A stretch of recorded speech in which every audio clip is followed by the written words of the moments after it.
દેશના પ્રધાનમંત્રી માનનીય નરેન્દ્ર મોદી સાહેબનું આહવાન છે કે માં કે નામ એક પેડ. તો એના ભાગરૂપે રાજ્ય સરકારનો આજે 77મો વન મહોત્સવ નર્મદા જિલ્લામાં ખૂબ ધામધૂમથી ઉજવાયો અને દરેક વક્તાઓએ આજે વર્તમાન સમયની અંદર વૃક્ષનું કેટલું મહત્ત્વ છે એ બધાએ સમજાયું અને બધાએ એક સંકલ્પ પણ કર્યો કે આખા નર્મદા જિલ્લામાં જ્યાં જ્યાં સરકારી જમીન હોય, ગામતળની જમીન હોય, ખરાબાની જમીન હોય, પડતર કોઈ પણ જમીન હોય ત્યાં એક વૃક્ષ વાવવું ને એને ધ્યાનમાં રાખીને અહીંયા કેટલાક આગેવાનોને, સરપંચોને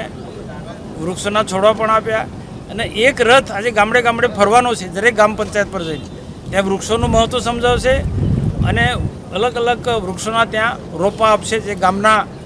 આગેવાનોને સમજાવશે અને ગામના લોકો પણ